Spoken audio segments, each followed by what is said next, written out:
बिस्मिल्लाहिर्रहमानिर्रहीम। अस्सलाम वालेकुम। मैं आपका अपना पीर फरहान परवानिया। नाजरीन, मैं उम्मीद करता हूँ आप सब खैरियत से होंगे। अल्लाह ताला आप पर अपनी रहमत फरमाए, आमीन। जिस शख्स का वक्त बदलने वाला हो, जिस शख्स के अच्छे दिन आने वाले हों, जिस शख्स का किस्मत का सितारा चमकने वाला हो, मौला अली बाबा फरमाते हैं कि 5 निशानियां अल्लाह उस बंदे पर जाहिर फरमाते हैं। आप भी गौर करें कि 5 निशानियों में से कोई निशानी आप में भी पाई जा रही है। अगर पाई जा रही है तो आपके भी अच्छे दिन आने वाले हैं। 5 निशानियां कौन सी हैं? इससे पहले आप मेरे चैनल को सब्सक्राइब कीजिए, लाइक कीजिए, बेल आइकॉन बटन को प्रेस कीजिए, वीडियो प्लीज शेयर कीजिए ताकि और बहन भाइयों के प्रॉब्लम्स हल हो सके। आप पसंद की शादी, बेऔलादी, वीजा लगवाना चाहते हैं या किसी भी हवाले से हिसाब करवाना चाहते हैं, इस्तिखारा करवाना चाहते हैं तो नीचे व्हाट्सएप पे राब्ता कर सकते हैं, तो आपको इंशाल्लाह जवाब दिया जाएगा। वो 5 निशानियां कौन सी हैं? चले मैं अब आपको बताता हूँ। मौलानी फरमाते हैं जिसके अच्छे दिन आने वाले होते हैं, अल्लाह ये 5 निशानियां उसमें जाहिर फरमाते हैं। सबसे पहले निशानी है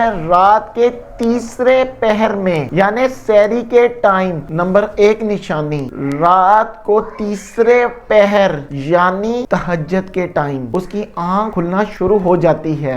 नंबर 2, वो दीन की तरफ रागिब शुरू होने लग जाता है, यानी दीन में दिलचस्पी लेना शुरू कर देता है। नंबर 3, अल्लाह उस बंदे को आजमाइश में लेना शुरू कर देता है। नंबर 3, यानी अल्लाह उस बंदे का टेस्ट लेता है। नंबर 4, उसके चेहरे पर रौनक शुरू आना लग जाती है, यानी उसके चेहरे पर नूर आना शुरू हो जाता है। नंबर 5, उसके अखराजात में कमी शुरू कर देता है, यानी उसके पैसे में बरकत आना शुरू हो जाती है। आप अपने पीर फरहान को अपनी दुआ में याद रखें। Thank you.